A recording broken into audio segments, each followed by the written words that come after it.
आ जाएगा, कौड़ी के तीर बिछ जाओ। तो श्रोता बंधुओं, कहा पिताजी बुढ़ापे पे तुम्हें राज्य नहीं बल्कि आराम की जरूरत है, ऐसा करो अब राज्य हम चलाएंगे, तुम आराम करो। जवाब दिया, पागल हो गए हो क्या, बुद्धि खराब है क्या, इतना मारेंगे अभी सही हो जाओगे। कंस ने जवाब दिया, पिताजी तुम मारोगे, एक बात याद रखना, जब बाप का जूता बेटा के पैर में बनने लगे तो आधी जिम्मेदारी बिना पिटे ही दे देनी चाहिए, मैंने बाद में कहा भाई धत्ती पे ले ले हैं? तो इसलिए अब राज्य हम चलाएंगे, तुम नहीं चलाओगे, ऐसे नहीं दोगे तो पिट के दोगे। मुकुट सिंहासन लिया, खुद राजा बन गया। अब राजा बन गया, लड़कियां कुआरी लड़कियां हैं, दूध बेचने के लिए जाती हैं,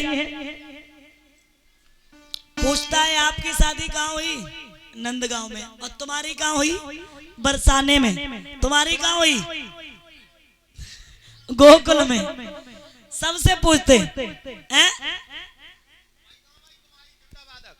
कोई कहती नंदगांव में, कोई कहती बरसाने में, और कोई कहती गोकुल में। भोजराज कंस कहता है मथुरा के लड़का का मर गए थे, जो कोई नंदगांव में चली गई, कोई गोकुल में, कोई बरसाने में। महाराज बड़े बाप को जब बेटा होते हैं ना, और जब गलत संगत में पड़ जाए तो बाके संगे चार चिमचा हो चलते हैं, चिमचा जानता तो याद रखना, इतने उत्पात मचाने लगा है। जब वो लड़कियां जाती हैं तो उन्हें नंगा करके पेड़ से बांध के मार लगाता है। लड़कियां शिकायतें लाती हैं, कोई कुछ कहती हैं, कोई कुछ। इधर पृथ्वी माँ देवता सब परेशान हो गए, कहने लगे प्रभु तुमसे प्यार करके हमें कोई सुख नहीं मिला। और भगवान की प्रार्थना करते हैं, कैसे, तेरा सुनो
सबने प्रार्थना की है तो भगवान श्रीहरि ने आवाज लगाई, कहा कि तुम भी जाओ भूमि पर धरो यादवी रूप, आऊंगा यदुवंश में मैं बन के यादव भूप। ऐसा लगा जैसे किसी प्यासे को पानी मिल गया हो, ऐसा लगा जैसे किसी डूबते हुए को किनारा मिल गया हो। सब बड़े प्रसन्न हुए। इधर क्या हुआ है, एक दिन की बात है, इसने विचार किया हम अपनी शादी करेंगे, किससे करें? सबसे पूछा है हम अपनी शादी करना चाहते, बताओ किससे करें? महाराज हाँ शादी करे हो? बिल्कुल। मेरी नजर में एक है। कौन? महाराज जरासंध की दो बेटियां हैं, अस्थि और प्राप्ति। कुंवारी है और का शादीशुदा है? कुंवारी है। देखो लेकिन ये थोड़ी लटी हुई है। लड़कियां कैसी हैं? सुंदर हैं, देखने में बड़ी सुंदर है। हमसे शादी हो जाएगी? अरे महाराज उनकी एक शर्त है, कुबलिया पीड़ा हाथी है उनके पास में, जो भी उस हाथी को हरा देगा वे दोनों बेटियां उसी के साथ में कर देंगी।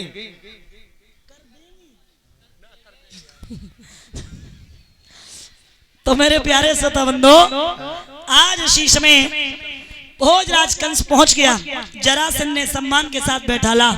आइए। अरे वो लड़कियां जिस समय देखी तो वो लड़कियां क्या दोनों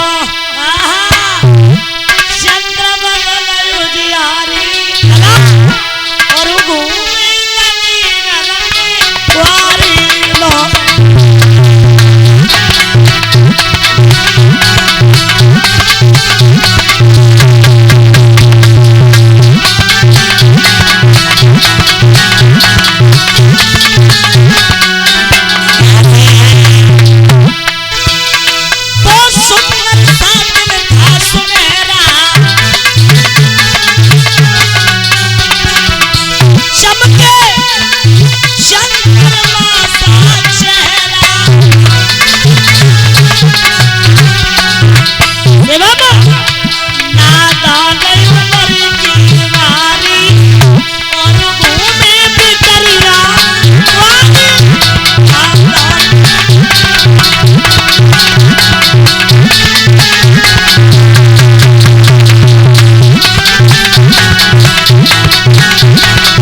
वो तो हमें देख रहा हूँ कि सुंदर है, जो बैठी तो है चिमटा पे आई है। तो महाराज कहा है कि शादी तो करेंगे, लेकिन हमारे घर में कुबलिया पीड़ हाथी से युद्ध करो और शादी कर देंगे। बोले कहा है हाथी निकालो। महाराज एक तरफ से हाथी और एक तरफ से भोजराज कंस। हुआ क्या था लला? जो होना था, अरे कंस हाथी में तेरी डट के भई लड़ाई।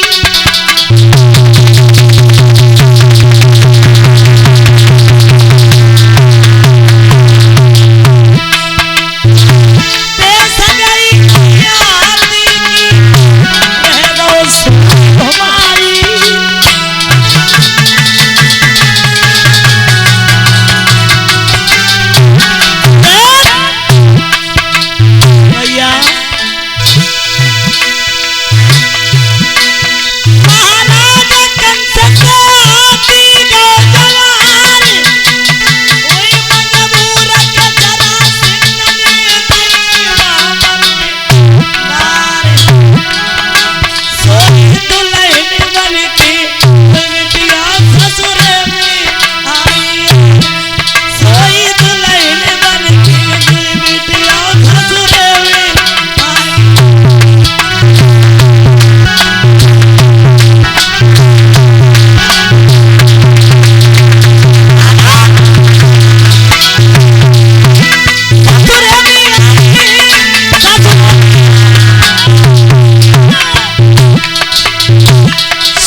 उसी समय श्रोता बंधुओं विवाह कर दिया। अब और उत्पात बढ़ गया। और जब बढ़ गया है, एक दिन की बात है, इसने सोचा इसकी चचेरी बहनें थी साता वसुदेव को भी आई थी। ये वसुदेव कौन थे? वसुदेव बटेश्वर के रहने वाले थे। 10 भाई थे, सूर्य सेन का लड़का थे। 6 बहनों की शादी कर दी, 7वीं बची देवकी। जवाब दिया, हे बहनों ही वसुदेव, मैंने आपके साथ अपनी 6 बहनों की शादी की, 7वीं मेरी बहन बची देवकी, मैं उसकी भी शादी तुम्हारे साथ करना चाहते हैं। तैयार हो? बोले एकदम तैयार। शादी किया तो मेरे प्यारे श्रोता बंधु, का बहन बटेश्वर तो काफी दूर है, कब तक चलोगी? एक काम करा, मेरे रथ में बैठो। उसी समय तो रथ में देवकी जाई रही, पीछे एक रसाला ताके पीछे कंसराज वसुदेव के घर का।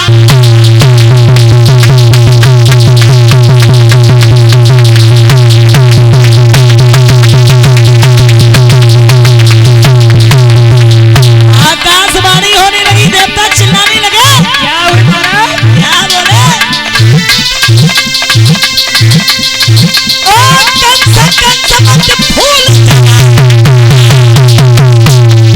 ये फूल फूल कुमिलाएगा, देवकी का आत्मा बालक छोड़ा जो तुझे दूर में।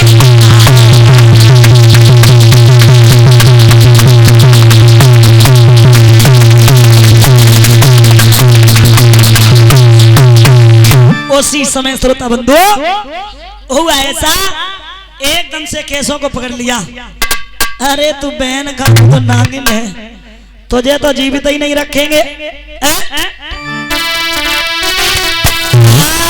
तनी सुन बात, अरे कंस ने लई कटारी,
मत मारो, अभी तो हल्दी के दाग भी नहीं छूटे, अभी तो तेल की चूड़ी भी नहीं टूटी, हाथ की मेहंदी भी नहीं छूटी, इतनी जल्दी?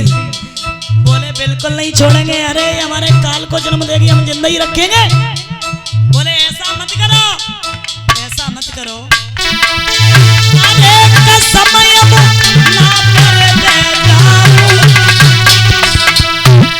अगर तुम्हें इतना ही डर है तो तेरी बेटा जन्म में लाल बाई हम मथुरा में आऊं, तेरी बेटा जन्म में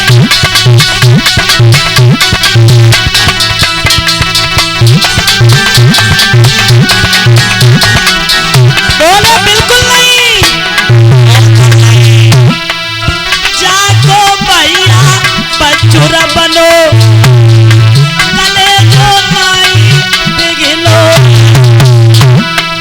जागो भी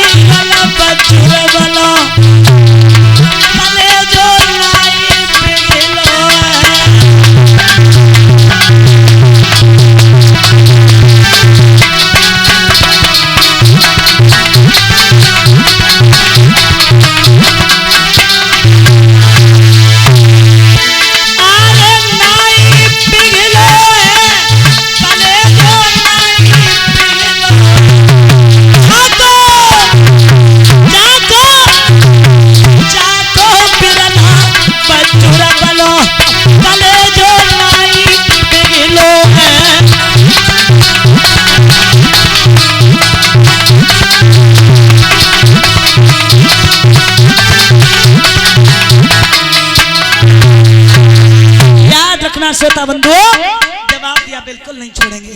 बोले मैं यमुना मैया की कसम खा रहे, अरे मैं गोधन की कसम खा रहे, आप अगर जो कहोगे मैं मान लेंगे, मत मारो मत मारो, बिल्कुल नहीं छोड़ेंगे। आगे जैसे ही बड़ा